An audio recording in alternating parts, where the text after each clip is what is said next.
जय जगन्नाथ। ओडिशा डेस्क्राइबर रे आपनको स्वागत। आज आम जानिबा प्रभु श्री कृष्णଙ୍କ ଅବତାରରୁ କିପରି ଶ୍ରୀ ଜଗନ୍ନାଥଙ୍କ ଅବତାର ହୋଇଛି। ତ୍ରେତୟା ଯୁଗର ଶେଷ ଅବସ୍ଥାରେ ପ୍ରଭୁ ଶ୍ରୀକୃଷ୍ଣ ବିଷ୍ଣୁଙ୍କର ଅବତାର ହୋଇଥିବାରୁ ସେ ଲୀଳା ସାରିବା ପରେ ଏକ ନୂତନ ଯୁଗକୁ ତିଆରି କରିବା ପାଇଁ ମନସ୍ଥ କରିଥିଲେ, ଯାହାଫଳରେ ସେ ଏକ ଯୁଗକୁ ଅନ୍ତ କରିବା ପାଇଁ ଚାହୁଁଥିଲେ। ଅନ୍ତ କେତେବେଳେ ହୁଏ? ଆମର ସାଧାରଣତଃ କାହାଣୀ ଗୁଡ଼ାରେ ଯେଉଁ ସମୟରେ ହିରୋ କିମ୍ବା ହିରୋଇନ୍ କିମ୍ବା ଭିଲିଆନଙ୍କର ଅନ୍ତ ହୋଇଯାଏ, ଠିକ୍ ସେହି ସମୟରେ କାହାଣୀଟି ସରିଯାଇଥାଏ। ଠିକ୍ ସେହିପରି ଭାବରେ ଭଗବାନ ଶ୍ରୀକୃଷ୍ଣଙ୍କର ଦେହାନ୍ତ ହୋଇଥିଲା। ଦେହାନ୍ତ କିପରି ହୋଇଥିଲା ତାହା ଆମେ ସମ୍ୟକ ଆଲୋଚନା କରିବା। ପୂର୍ବ ଜନ୍ମରେ ବାନର ରାଜା ମହାବଳୀ ବାଳୀଙ୍କୁ ପ୍ରଭୁ ଶ୍ରୀରାମଚନ୍ଦ୍ର ହତ୍ୟା କରିଥିଲେ, ଯାହାକି ଥିଲା ଏକ କଳ୍ପନା ଜନିତ ହତ୍ୟା, ଏକ ଛଳନା ଜନିତ ହତ୍ୟା, ଯାହାକୁ ସେ ପ୍ରଭୁଙ୍କ ନିକଟରେ ସମର୍ପିତ ହୋଇଥିଲେ, ଯାହାକୁ ସେ ନିଜ ଭକ୍ତର ବଚନକୁ ରକ୍ଷା କରିବା ପାଇଁ ଅଙ୍ଗଦ, ମହାବଳୀ ରାଜା ବାଳୀଙ୍କର ପୁତ୍ର ଅଙ୍ଗଦକୁ ସେ ଏକ ବଚନ ଦେଇଥିଲେ। ଦ୍ୱାପର ଯୁଗରେ ଯେଉଁ ସମୟରେ ସେ ଭଗବାନ ଶ୍ରୀକୃଷ୍ଣଙ୍କର ଅବତାର ନେବେ ଏବଂ ଯୁଗଟିକୁ ସେ ଶେଷ କରିବା ପାଇଁ ଯିବେ, ଠିକ୍ ସେହି ସମୟରେ ଅଙ୍ଗଦ ଲକ୍ଷ୍ୟଭେଦ କରି ପ୍ରଭୁଙ୍କର ପ୍ରାଣ ନାଶର କାରଣ ହେବେ ଏବଂ ଠିକ୍ ସେୟା ହିଁ ହେଲା। ଶିଉଳି ଲଟାରେ ପ୍ରଭୁ ଶ୍ରୀକୃଷ୍ଣ ଦୋଳୟମାନ ଅବସ୍ଥାରେ ଥିବା ସମୟରେ ଅଙ୍ଗଦ ଏକ ଲକ୍ଷ୍ୟଭେଦ କରିବା ଦ୍ୱାରା ପ୍ରଭୁଙ୍କର ପାଦରେ ବାଜି ସେ ପ୍ରାଣତ୍ୟାଗ କରିଥିଲେ। କିନ୍ତୁ ଭଗବାନଙ୍କ ସୃଷ୍ଟି ସର୍ଜନାରେ ଥିଲା, ତାଙ୍କ ଲୀଳାରେ ଥିଲା ଏକ ରହସ୍ୟ। ସେ ଚାହୁଁଥିଲେ ଏକ ନୂତନ ଯୁଗ ତିଆରି କରିବା ପାଇଁ। ସେଥିପାଇଁ ସେ ତାଙ୍କର ଅନୁଚର ତଥା ତାଙ୍କର ଭକ୍ତ ତଥା ତାଙ୍କର ସଖା ପାଣ୍ଡବମାନଙ୍କୁ ନିମନ୍ତ୍ରିତ କଲେ।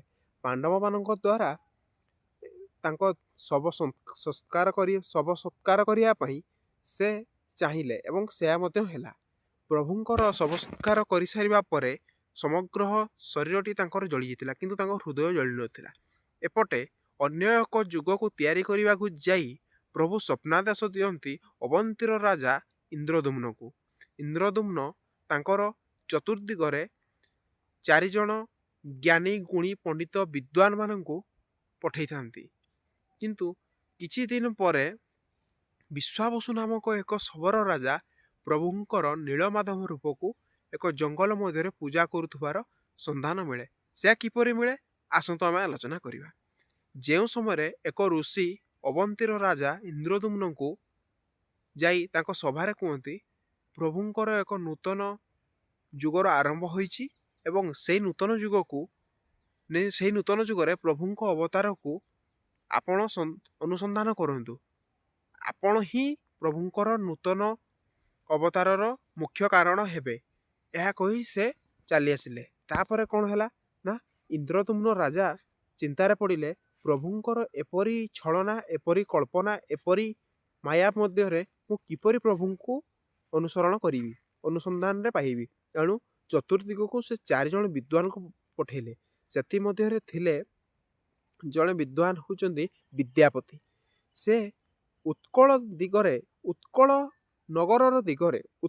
ଦିଗରେ ମାନେ କ'ଣ ନା, ଓଡ଼ିଶା, ଆମର ବର୍ତ୍ତମାନ ଓଡ଼ିଶା ଏଇ ଦିଗରେ ପୂର୍ବ ଦିଗରେ ଆସିଲେ, ଅବନ୍ତୀର ପୂର୍ବ ଦିଗକୁ ଆସିଲେ ଏବଂ ସେ ଖବର ପାଇଲେ ଯେ ଅନେକ ଗୁଡ଼ିଏ ଶବରମାନେ ସେଠାରେ ବସବାସ କରୁଛନ୍ତି ଏବଂ ସେ ଜଙ୍ଗଲ ମଧ୍ୟରେ ରହିବା ପରେ ପରେ କ'ଣ ହେଲା ନା, ସେଠିକାର ଜଣେ ସୁନ୍ଦରୀ ଯୁବତୀ ତାଙ୍କ ସଖୀମାନଙ୍କୁ ନେଇକି ସେ ପରିଭ୍ରମଣ କରୁଥିଲେ ଏବଂ ଖେଳକୁଦ କରୁଥିଲେ, ଯାହାଙ୍କର ନାମ ଥିଲା ଲଳିତା।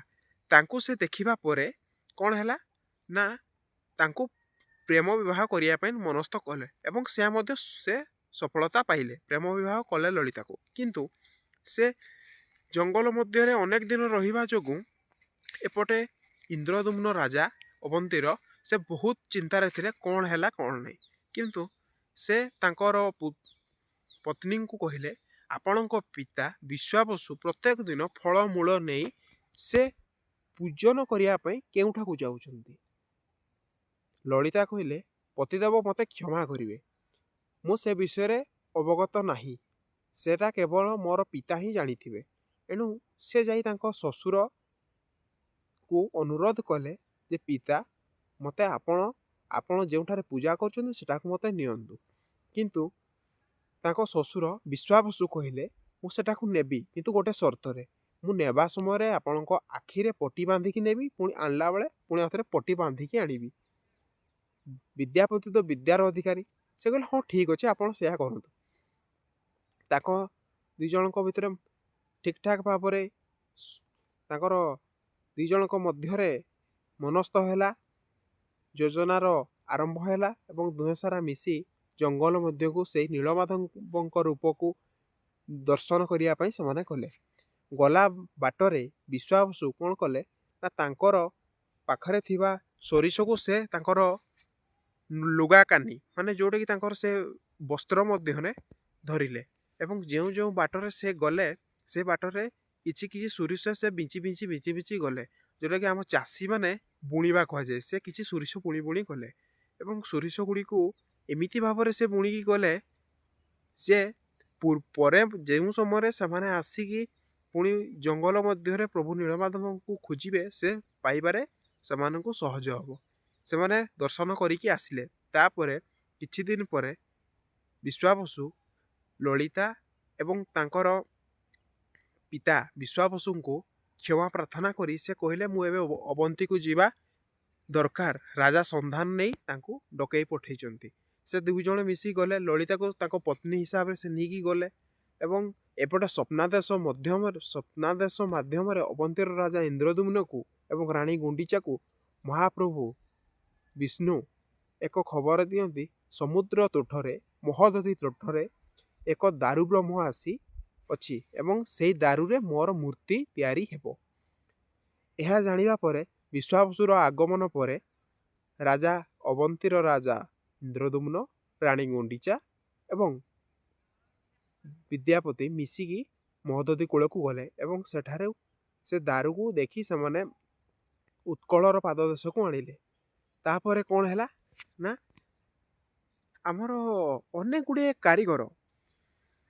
ଗୁଡ଼ିଏ କାରିଗର ଲାଗିଲେ, କିନ୍ତୁ ମୂର୍ତ୍ତି ତିଆରି କରିପାରିଲେନି। ଭଗବାନଙ୍କ ମାୟା କାହାକୁ ଜଣା। ପରବର୍ତ୍ତୀ ସମୟରେ ଦେଖାଗଲା ଏକ ବୃଦ୍ଧ ଜର୍ଜରିତ ରୁଗ୍ଣ ବୃଦ୍ଧ ଆଗମନ କରୁଛନ୍ତି ଏବଂ ତାଙ୍କୁ ପଚାରିଲେ ଆପଣ କ'ଣ ମୂର୍ତ୍ତି କରିପାରିବେ? ସେ କହିଲେ ହଁ ମୁଁ କରିପାରିବି। ଆପଣ ତ ବଞ୍ଚିବା ପାଇଁ ଅସକ୍ଷମ, ଜଣଙ୍କ ସାହାରା ବିନା ଆପଣ ଚାଲିପାରୁନାହାନ୍ତି, ଆପଣ କ'ଣ କେମିତି ମୂର୍ତ୍ତି ତିଆରିବେ? ଏହିପରି ଭାବରେ ସେମାନେ ଏକ ବିଚାର ଚାଲିଲା। ଭିଡ଼ିଓଟିକୁ ଏଇଠି ରଖୁଛି। ଏହି ଭିଡ଼ିଓର ପାର୍ଟ 2 ପାଇବା ପାଇଁ ଚ୍ୟାନେଲ ସହିତ ଜଡ଼ିତ ରୁହନ୍ତୁ। ଓଡ଼ିଶା ଡେସ୍କ୍ରାଇବର ଓଡ଼ିଶାର ଐତିହ୍ୟ ପରମ୍ପରା ସହିତ ଜଡ଼ିତ ଏବଂ ଏହି ଚ୍ୟାନେଲକୁ ସବସ୍କ୍ରାଇବ୍ କରନ୍ତୁ। ରହୁଛି ନମସ୍କାର, ଜୟ ଜଗନ୍ନାଥ।